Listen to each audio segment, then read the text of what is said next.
What's up, gang? Welcome to Hit You Another One podcast. It's your host, Zachary Hansley, and as always, I'm joined by my co-host, Chase. Look, Jazz. Sick Finney. Cut up. The last podcast we did, we tried to do a video. Epic failure. So we're back at it again. Trying it again. And we'll see how it goes. We are currently in the middle of the Lawn mowing day here in Maiden. yeah, everyone's mowing their yard today. And also, Talladega's on TV. So occasionally you'll probably see us check the screen behind us just because it's our nature. I got a couple of topics for us today. Some good, some funny. First off, we'll do our normal thing to talk about some sports news. Da-na-na. Da-na-na, da-na-na. Realistically, there hasn't been a ton going on in the sports world. Once you get into April and spring, baseball and NASCAR is pretty much the only thing Really fired up. in the major sports world. Basketball ended. I don't want to talk about it. The draft. The draft happened. Shadur Sanders. We'll see ya. Your career's done, man. We'll see you later. I actually, while I was waiting on you to get here, they figured out who did the prank phone call. Oh, really? Yeah. It was a Falcons coach, son. They did the prank phone call on Shadur. Now, I'm going to be honest with you. I didn't know until today that he, when they done his combine day, he refused to throw and do a bunch of stuff. Oh, yeah. Like, he refused a Oh, bunch. yeah. I didn't know he'd refuse it that much. Which isn't abnormal. No, a lot of those guys do that. But I do believe that if he would have maybe had a better pro day and maybe had some better team meetings, he probably would have got drafted by the Giants. Yeah. Third overall. Cam Ward. It's so difficult to figure out if a quarterback is going to work out. I mean, all you can base is the intangibles. You know, like going from college to NFL is extremely difficult as it is. So you don't have a lot to judge him on. But Cam Ward has played a lot of football. Yeah. So they had a lot of tape to go on him. You know, He just got hit by a tire. In a pit stop, that dude just got drilled by a loose tire. Okay. Sorry. Like I said, we're watching the Talladega race as this is happening. So occasionally we'll be kind of drifting off and Fluttering. watching this. I love this race so I do much. too. God, Oh I my love this gosh. race. It's like it's the best. And I'm telling you what made me get really fired up today. I know we again bounced off the topic was when I was leaving Bass Pro, you know, and I was telling you, Z-Max running 4 wide, you know. Yeah. When I was coming down and I heard this, I was like, oh, yeah, I was like, and then I seen the Charlotte Merch Speedway, and I was like, oh, a couple So more days. this is actually part of my topic. So I'm glad you brought this up. You're bleeding. In about a month we go to the 600. And up. Okay, we do that every year, just about. Some years we go to the Roval, but we go to the 600 every year. Roval it's NASCAR, but it just sucks. Yeah, it's not great. I don't love it. It's fun to hang out, but whatever. The question really isn't necessarily about the race itself, but for those who have never been to a NASCAR race, what's that second lap like?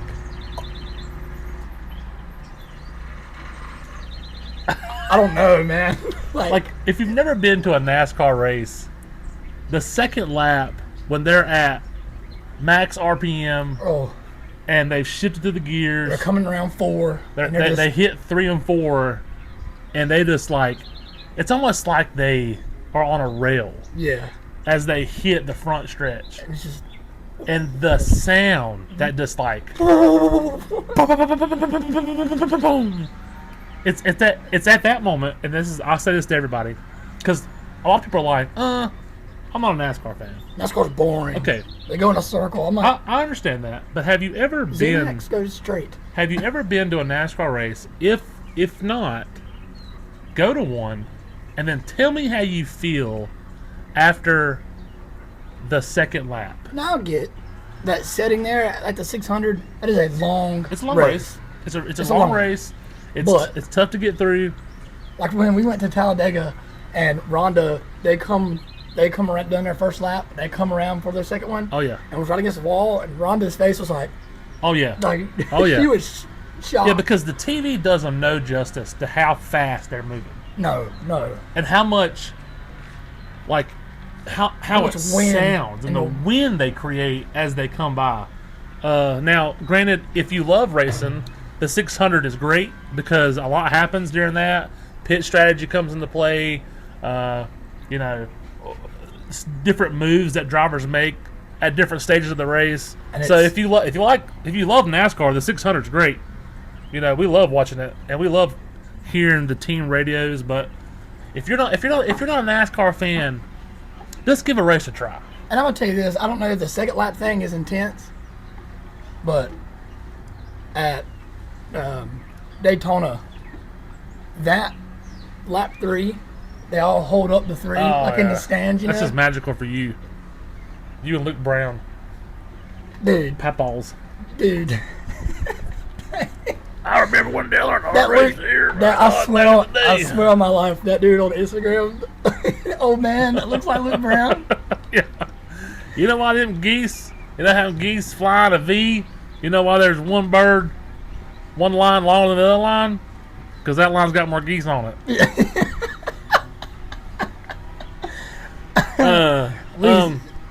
Also, one of my questions today is sports related, and it's actually a hot take. So part of what I'm going to do today is I want some of your hot takes. You know what a hot take is? It's like where you bring a subject up and you get a quick opinion on it. It's a controversial opinion. That's what it is. Like, you agree with this, but not a lot of people agree with it, or they might not agree with it. Okay. So I'm full of these. Yeah. Okay, I'm full of them. My biggest sports take, and it's not even player related. It's league related. Okay? I believe that if you play college football and NFL professional football, you should play both ways. Oh, yeah, dude. You should play offense and defense. I understand the quarterback. In high school, you do it? I understand the quarterback maybe not playing both ways. But I think skill and linemen should play both ways. I think that brings a different dynamic to the game. And if you think about it, as far as the big sports go in America, and a DB. Yeah, oh yeah. Like, if you think about this, NBA, both ways. Oh yeah. Baseball, both ways. Both ways, except for pitchers, obviously. Yeah. Hockey, both ways. So, football is the only sport where literally you have two teams. What brought this up? Is this because of I was thinking about Travis Hunter. Yeah, I was thinking about Travis Hunter getting drafted. And I was he could though. He is going to. I think he is going to play both ways in the NFL. I firmly believe that. But that's gonna be hard though. I think he's going to do it. But here's the deal, because they were making a big deal about him being a two-way player. Oh yeah. And I was like, why aren't they all two-way players? Well, I mean, they played both ways in high school, and some of them played both ways in college. Why don't they play both ways all the time? And I could be speaking out of my depth here, because the skill required and the effort required in the NFL is so much more. But again, I just think it would be so cool. Well, in college, you have athletes in college. Not saying that there's not guys in college that ain't, but the NFL is your top tier. So these are the best of the best. Oh yeah, that's here. And I think, honestly, Travis can play both ways. But for example, like him lining up against whoever he's gonna line up against. You know, when he plays, and then he like, then you got to cover someone like Tyreek. You're gonna be out of breath. Maybe. Yeah. I mean, and that goes back to not get too in depth with the whole thing, but if you're coaching and you got a two-way player, I think he might come in just in specific scenarios as far as defense. Like goal line or I don't even goal line, just like, you know, nickel defense where you got an extra DB on the field, something like that. But, you know, I don't know if he'll start two ways, but I think he'll play two ways for sure. I think this is going to be I think Travis will be a generational player for us. I mean, Jacksonville seemed to be making the right moves. The Panthers been drafting good. Oh, Christ. Don't even get started on that. Y'all drafted one offensive player in the past decade. We're getting there, though. You getting there? This is the time. This is how the tides turn. This is the first time that I've wanted to watch the draft, and when we took receiver. I mean, I guess you took Bryce Young. Well, yeah, but I'm saying we took a receiver, and I was like, offensive skill player. No, listen, we done that, and I was like, oh, you know. I liked it. I think that speaking of the draft, a lot of teams kind of go defensive players and defensive backs because it's a safer bet. Defensive tackles. Yeah, it's a safer bet. Like, you know, well, if we draft a quarterback and he's a bust, then we look stupid. Yeah. If we draft a cornerback and we can develop him or whatever, it's better, but we don't look dumb at the draft. I think that's kind of what happens. I think that's where Carolina falls into that because for a long time, y'all were just defensive prone. Yeah, for a year, and then we get rid of them. Like, why are we even drafting them? So yeah, that's my sports hot take, and I don't even know if it's really a hot take. People might agree with that. I don't really know. Do you have one? Do you have a sports hot take? Honestly, I really don't. I haven't thought about really much of nothing compared to that. I really, dude, on my mind, and this is going to sound very redneck of me. It could even be NASCAR related. That right there has been on my mind strictly, and it's the sports world. I don't really care about like this part of the year. Yeah. I care nothing much about sports. I care about baseball and NASCAR pretty much. Yeah. The NBA playoffs are on, and I watch them a little bit, but I'm not like glued to the TV. I guess I do have a hot take for this. Okay. Off the rip, I like just thinking about it. Okay. So they limited. Your Cup dudes are limited to what races and how many races they can run in the Cup or in the Xfinity Series. Okay. So they're not allowed to run them all. Right. They should be able to go down as many races as they want to and race like that. The reason being is Kyle Larson made the point. He said that he wishes he could race more with those. He said because when we do get to go down there and race with the Xfinity guys, it helps them out. Okay. You know, because if you have like Larson and say 10 Cup guys and put them in the Xfinity, let them run, then those Xfinity dudes are going to start in 11th, 12th, 13th because they're not going to be like as good as that. So it gives them some good drivers to go against. But then when they come in here, they're not like Connor Zilch who wrecks every time. So you're saying that it's helping develop them more? Yeah, to get to race with those dudes on, and then that's a good take. I mean, that's a good take.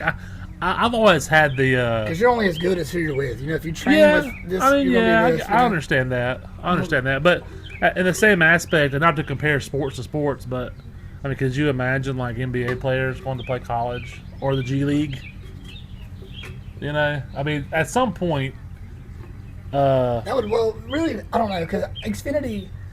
I wouldn't say that Xfinity. It's not the same. No, it's not like G League because you have like the ARCA series. That would be like now if you took them and put them in the ARCA series, that'd be. I do believe that the Xfinity series needs a restructure. Yeah. Like of how people get into it, you know, because sometimes I feel like some of these drivers get into it because they have the right connections and the money. And I don't mean this bad. I really don't. You look at NASCAR back in the day. You had Dale Earnhardt. He didn't have a pot to piss in, zero money, and he was like, "Hey man, let me just link up and tear every car you have up." Yeah. So put me in a fucking car. Oh my God, that's what you're going to get at, isn't it? You just want sponsorship for a car? Come on. Okay, so yesterday we were. Oh, I got a good question too. Okay. After this. Okay, well, yesterday me and some of the guys at work were watching the Xfinity race, and Gautry was like, Okay, serious question. Do you believe that you could get into one of these cars and keep up? With them? I said, okay. Hold on a minute. Are you talking about this race specifically, which is Talladega? I said, and do I have the same setup, crew, and everything? He said, yeah. You have whatever car you want, crew-wise. This race, do you think you can keep up? I was like, for this race, yes. He was like, no shot. You get lapped. And I was like, no. Here's the deal. For this race and this race and Talladega, this race and Daytona alone, it's all about just having the cojones to just stick it out. You got to avoid the big one or ones, which is just luck most of the time, and you got to be able to push the envelope when it's time. Yeah. And I can do it. Now if we're racing like a road course or maybe even a daggum, speedway track like Charlotte, I get blown away. I get blown out. See, I don't know. Well, I'm talking about you don't have, like, you're going in no experience. Well, no, I'm asking this. This I think is it might change it a little bit, but you go in no experience. But when he says like hang or keep up with them, are you running at the back of the field, or is he mean like running with the pack? He doesn't watch the sport, so he was just like generally speaking. I can ride around in the back of it all day long. I know I can ride around the back of the pack. That's fine. I was talking about contending. Like actually contending. And this race, Talladega, Daytona, and the 600. Okay. Those three races, I will 100% put me in that. We'll do it. Do you know how I know that? Do you know how I know that? Okay. Because these races are the luck of the draw. Yeah. You could enter that race and win the damn thing. I mean, it's a luck of the draw. It's you outlast everybody that's already doing. Now, we get down there to Bristol. Yeah. My car's gonna be in the hauler. Get whooped. Just get whooped. Yeah. Like Charlotte, like the Roval, no. And a lot of those drivers will tell you, it's not skill related. Like this race right here. Like, there's experience that you have, and there's like, knowledge, and your spotters doing you favors, and blah blah blah blah. But it's just hold on. And if you just hold on to the end. If you have the nuts to keep it there, you're going to stay there. Yep. Until you get wrecked. Yep. Which was probably what's going to happen, but whatever. I do it. I'm not getting lapped. Now, I think the Xfinity cars, they say that there's a big difference between the Xfinity cars and the couple. Oh, there is. Like just driving wise, I don't know. I think. You think so? Fuck it, I'll win it. Okay. All right. I'm either gonna win or I'm gonna wreck bad. Confidence is half the battle, so you're good. I really do. Now, if I did race in that, I think that there would be. I would have to make some requests. Really? Yeah. Spotter, yes. That's going to very depend. And you and Bryce are going to have either you and Bryce or you, Tyler and Bryce. Yep, 3. There's going to be 4 headsets that communicate with each other. Yeah. Because. Who's your spotter? I don't know. I feel like I could have you as a spotter, but also I don't, because I know like if I wreck or I make a real dumb move, I know how you get so aggravated at me sometimes in life, like in general life, you're like you get worked up, like damn it, Chase, what the fuck are you doing? Like us playing golf. Yeah. Like Chase just took a swing, and I was like, "Are you kidding me? Yeah. Like, what are you even doing out here? Like, that's terrible." No, I mean, yeah, maybe. Like, oh yeah. But also, so you're gonna put Bryce as your crew chief? Yeah. Yeah. Okay. But it's like, I don't know. To me, that yeah. Yeah. Okay. My question is, you can have the Killians on the team. Crew. Them two would be like Tyler Bratton on the beat stop. That'd be the kids. Yeah, beat stop. I'd have the most redneck crew. That's true. Non-official, like. That's true. We get it done though. what's happening is Bryce is rating it up to me, and he's like, "What happened to that wreck, Zach?" I'm like, "Chase sucks." Like, he freaking he didn't listen. Didn't listen to anything I said. Yeah, he didn't say it. Oh, okay. Yeah. Okay. Yeah, but it's, now this is the question that popped in my brain. If we did crank it up song, gosh, we could crank it up. Crank it up. But do you think if we done this, you was in a car, I was in a car, and we go out here, do you think that we would help each other, or do you think our brother or competitor would be like, piss on him? I think that I would help you until it's time to not help you.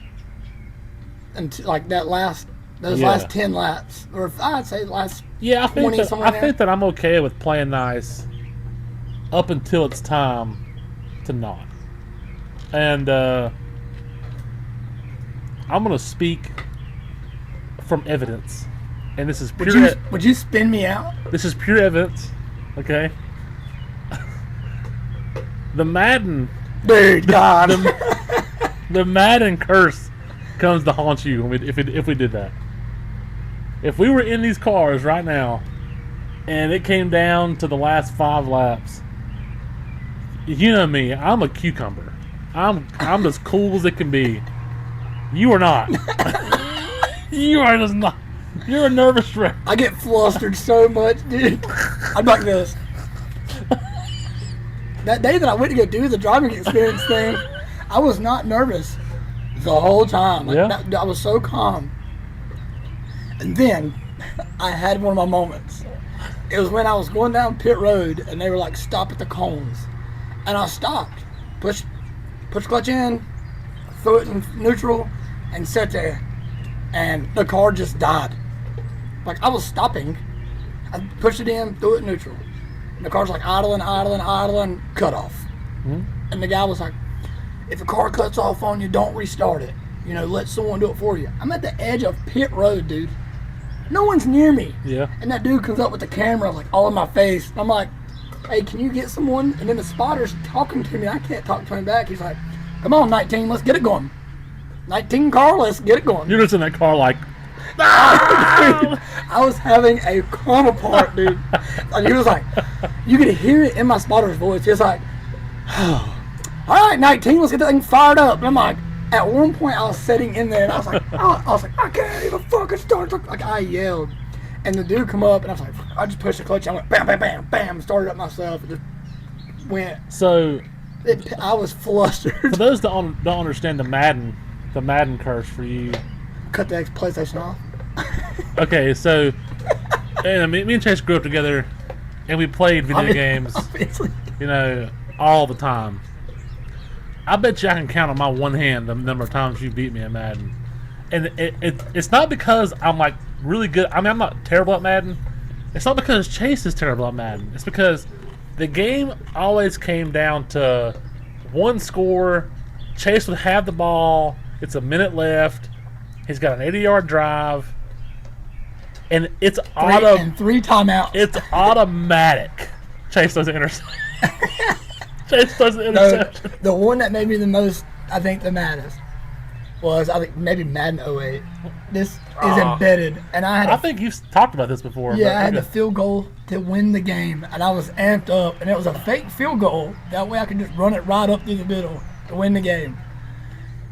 And I go to match. Before he snaps it, the commentator goes, "It's a fake." Yeah, not even snap the ball yet.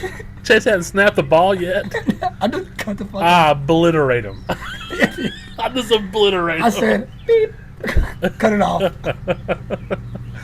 Nah, but I think that I don't think I would wreck you. I don't think I'd wreck you. I might. Dude. I might. I don't think I would. I think I'd let you. If you were racing me hard and you hadn't done anything stupid, I'd race you clean. Now. I'm doing something stupid. Now, you better hold on. Because I'm about to bump you. But no, I wouldn't wreck you. I don't think I'd wreck you. I think the average person, I'll speak for myself, but the average person, I don't think could get in one of them cars and We just went and got Mom and put Mom in one of those cars. To be clear, I think that every true NASCAR fan believes that they can drive a car. Yeah, but in all reality, like, being serious, nah. Maybe not. Like, I know, like, that's weird, man. Like, that, even just doing what I did, I really don't think I could to that extent. I need to do the driving experience. Well, the dude that done so I can test it out for myself. Well, now that I know about it, I want to do it again and like really do like. Yeah, I mean, I guess if you went back a second time and you had experience, you'd be like, okay, now I know what I'm doing now. Yeah, you know? because it's not really like guided good, and well, it's very carousel. Yeah, you know, we're on the let's get them in. Yeah, do your 4 laps, whatever. Get out, Grandpa. You know, a lot of grandpas there. Dude, the one dude that freaked out. They couldn't get. That got in his car and was. Having a panic attack? Yeah, had a conniption fit. I mean, you're just tight. It's definitely tight in there. I ain't gonna say tight. You in there. You in there. You in there. And I mean, I tried to so many times, dude, and I know in myself that like the guy there, Rusty's his name. He lived and breathed teaching that class for NASCAR driving experience. And he was like, if you got enough time to be in this car going down the backstretch, looking down at your RPMs, he said, you shouldn't be here. You should be in the Cup Series. He said, I've done this my whole entire life. He said, work here, or my whole entire whatever. And he was like, I still can't do that. I'm going down the back stretch at Charlotte, and I'm like, fuck, my RPM gauge don't even work. And like, I'm hitting it like this. And I swear, like, I'm hitting it. Why would you not look at your RPMs? Yeah. Well, you know, there's no miles per hour gauge. Like, it didn't like work, but you can tell kind of where you're at off of RPMs, you know? Yeah. But like, I'm thinking, dude, get real. This ain't legit. Like this, I'm not. Car's going like 150. Yeah, like hop off, man. You know what I mean? I can bring my Honda Accord down here. Yeah. You know, like do the same thing. I mean, you think she's a race car, but she'd probably fall apart. Well, I don't know. You got her up to speed. I did. I did have her up to speed that one time. No, number one, I'm really excited to do this podcast at the 600. I want to find that guy.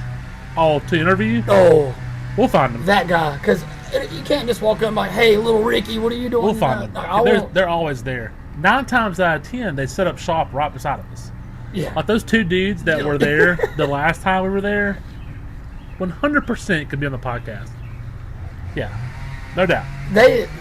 He came. He had a lawn chair and a cooler, and that's all he came with. And he said he had. What they drive? It was like an Oldsmobile. Yeah. He drove an Oldsmobile, parked it right beside of us. No umbrella, no tent, no food. Jorts. And like got out and meant business. And to sit down right beside our tent. They raw dogged that. And they were just like, "Hey man, you guys want to join us?" And they were like, "Nah, man, we're good." Yeah, it was him and his son. He said his first I think his first race I took him to. I knew right then and there we was gonna do this when it got over. He was legit. I mean, he watched Dylan Hart, you know, die. Yeah, he was like amped about it. He was like, "Yeah, I was at that race, 2001 Daytona race. I was there." I was like, "Okay, the hell." But you know, like to me, that man wakes up on Sundays, his phone cut off. Oh yeah, he's not gonna. No. And that dude smoked a whole pack of cigarettes before we went into the race. Yeah, he did, no doubt. Mom offered him food. He was like denied it. He was like, "Nah, I don't need it." Yeah. I was like, all right, brother. They had 2 cases of beer, and they had a case gone before each one of them. Like that dude. Speaking of Mom, 18. How great is Mom feeding everybody that's near us? So good. Just like the amount of food that woman brings or cooks ever is just. Listen, this is to the audience. If you ever hear that Tanya is making food, you're welcome to come and eat. Please come and eat. My mom cannot make small portions. Nope. Our mom cannot do it. Never has. She will. Matter of fact, if you ask her for a recipe, it's for 15 people. Yeah. That it's made for. Yeah. I feel bad you know, because Mom's was to it, but even when she'd make hamburgers, Mom, and we live there. Mom, there's 3 people in this house. You got 15 hamburgers on that freaking grill. Well, y'all might want some later on. Yeah. I don't. No. I don't. No. I'm not eating 4 cheeseburgers tonight. It's not happening. Like, we always have way too much food after the race. We end up throwing it away because no one wants it. Yeah. So if you see us out there set up, there's a solid chance Mom can feed you. Yes. Just saying. It's like when she does soup. She cooks soup. She cooks enough for the 3rd Regiment of the Civil War. Yeah. But it's like she makes soup for us to eat, and we go to the house and eat it. Then she gives you a to-go bowl. A tub. A to-go tub. I can eat on that oyster stew for a week. Yeah. That broccoli soup for a week, and then she still has to dump. She's always like, "You want something to go?" And I'm like, "Yeah, I want something for lunch tomorrow." And then she gives me a tub. I'm like, "I'm gonna take this home and then put it into another container to then take to work because this container you give me, it's too much. I don't need it, but you know, that's fine." She brings. I love this. It cracks me up because like when she cooks, she'll like bring the broccoli soup or whatever the leftovers to work, and then when like Brad or one of them or Stacy or something at work, they'll hear that Mom's brought oyster stew or broccoli soup because I'll bring it up, and it is enough left over. It will feed 4 of them, me, Mom, and Heather at work. Oh yeah, like no doubt. This thing's done been like it's still left over. That's what I'm saying. This has done been left over once. This is left over. This is left over for the leftovers. Yeah, and it's still feeding people, grown people. You know how many times I've tried to replicate that oyster stew too? I can't do it. I can't do it. You can't. And what's nuts is you can have the same ingredients. Mm-hmm. You can have the same thing Mom has. I have watched her cook a number of things, and I can replicate most of them. I bet you I've watched her cook oyster stew a dozen times. Yeah. I have the ingredients. I know the time. The same milk. Same everything. It doesn't taste the same. I don't know what she does. I don't either. But I think, truthfully, there's something that's up with our mom that I think she lies to us. About what she's going to burn my she's going to burn my ass for this. I think my mom can't taste certain things like salt. I know she can't. Well, I know that, but I think that she can't taste other spices that well. Oh, maybe. And I think that she just cooks this up, and it's just like some magical. Because I tell you what, I can't do her broccoli soup either. I have failed at her broccoli soup. I can get it okay. It definitely tastes a little bit different, but I think, and you probably are right. Like, she definitely over seasons stuff because she can't taste it. Yeah, like her salt. That's why whenever she cooks something, and if I'm around or you're around, she's constantly having us try it. Or she's like, I hope it's good. So she doesn't over salt it. I hope it's good. Yeah, like the ham she made that one time. Dude. You had to drink a gallon of water. Like, what the world, Mom? Well, I put salt. I mean, I put some salt and stuff on it. I was like, yeah. No, you didn't. Did the container come off? Did the lid come off? You have to drink a Pedialyte just to eat ham. Where are we at here? Where we at? 23 to go. Josh Berry leading. Holy. 23 to go? Yeah. In the race? Yeah. Oh, man. But no, now Mom is a good cook. She really is. She is. But I'm going to tell you, never again will I get my scalded lettuce, boy. Son. Oh, yeah. I actually had to do that before this started.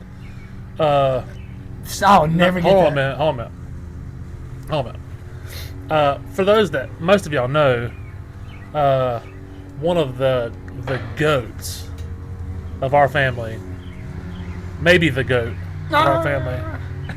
She bought my machine. In all honesty, passed away last week. She's the one that kept Papa Roger straight. And we are dedicating this episode to her. More Kathy. No more Kathy. So last week was a decently tough week. We were going to try to do this podcast last week, but obviously some things came in the way of that. But yeah. Now Kathy. Now Kathy. Now I'm going to tell you now. Now Kathy. You want to talk about, I got my blood towel here. Dude. That's gross. I can't help it. I just diced it up. That lady's food. Oh, God. I'm going to tell you something else. I don't mean this bad. I don't. There ain't another person on this freaking planet that's ever going to make a strawberry pie like that. I told Heather that the day she passed away, and I was like, I'll never get on a strawberry pie again. Or scalded lettuce, or her freaking beef steak and gravy. I don't eat that. God. But yeah, and I think that a lot of the secrets of her cooking actually came from the kitchen that she used. This like old janky kitchen, you know. It's one of them. Not janky. I say janky because like when I hear janky, it makes me think like only one burner works on the stove. It might be only one burner on the stove. I think it's like 1956. I mean, I'm just saying, but she didn't cook on it, you know. I mean, Mama Sigma cooked on it before. I don't think that Kathy did cook. She did cook it. She cooked every day. I think that kitchen like halfway cooked it for her. Like yeah. It was in the routine of it. Yeah, it was trained. Yeah. It was like a good dog. She just said what she wanted to make. It was like a potion pot. It just made it itself. Yeah. Yeah. Oh yeah. You can't find stuff like that no more. No. And she's been using the same pots and pans for 40 years. Seasoned. Yeah, dude. Yeah, you were eating scalded lettuce from 1962. Yeah. That's why it tasted so good. Another thing, really, 1942 is like, it didn't matter if it was 1 o'clock in the morning, 1 p.m., 9 a.m. She'll make it whatever you want. Hey, Mama Kathy, 9 o'clock in the morning. Whatever you want. Hey, can I get some scalded lettuce, cube steak and gravy, and green beans? Okay, just give me a little bit of time. I'll get it together for you. Yep. Then you go down there, and she'd make you a little bit extra. You get the corn, you get fat back. She'd make the greens. You have a biscuits. Yep. Everything. Homemade cat head biscuits. Cool. Man. And then, but I'm gonna tell you, when you went to Kathy's house, there's one thing you never got. You never got a Coke. You never got a Pepsi. It was always Sam's Cola. Mountain Lion. Yeah. Dr. Fizz.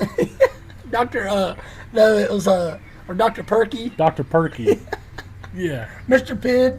You never got a name brand soda a day in your life over there. No. Not once.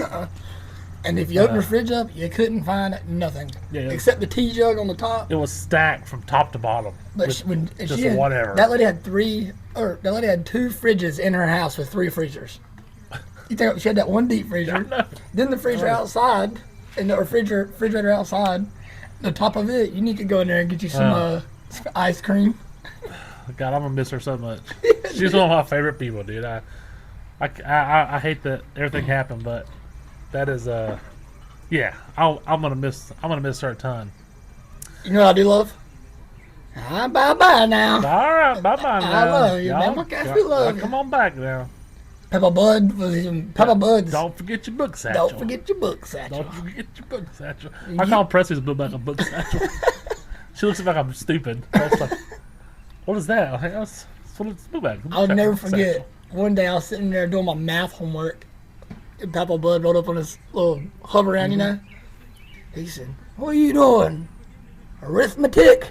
And I said, "What?" He said, "Arithmetic." I said, "What is that?" That's what it is. He said, "It's math." And I said, "Well, just say math." You know? Man, you be a good boy now. Don't get in no trouble.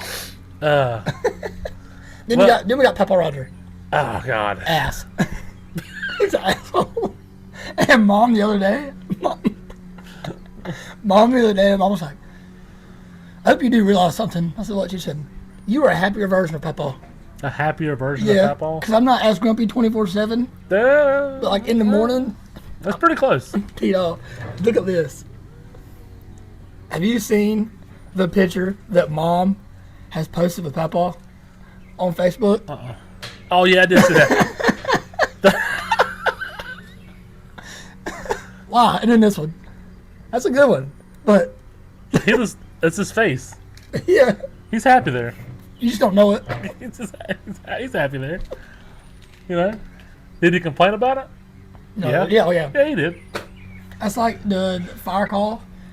Or the call whenever you went up there, like Nanny called 911. Yes. Didn't even call you. Yeah. And that guy was like, "You ought to leave him alone, man. This dude's like pretty pissed and ornery." And they were like, "Nah, he's happy. He's good. Like he's okay." Yeah. He's like, "Are you sure he seems pretty irritable?" And I was like, "Yeah. He's good. Normal. Yeah. 100% normal. He's okay, you know. Now then when people compliment you on something, he's sick. Something's wrong. You need to go check on him. Yeah. Make sure he's okay. Yeah. If he tells you he loves you, you need to go pick the flowers out in the tomb because he's going to the grave. I told my supervisor Brad at work, I said, my grandpa, man, I've never said I love you to him. He said, really? I said, nah. I said, I've never heard him say I love you, or I've never said I love you to him. If you told him that you loved him, he'd be like, what do you want? Yeah. I've never said that, but he always tells me, he's like, what are you doing, you piece of shit? we gotta leave, and he's like, yep. We'll see you later, you pieces of shits. It's like, yeah. Thank you. Yeah. We're like, yeah, you too. Thank you so much. But in Papa's terms, that's I love you. I guess. You know? Thank you. Yeah.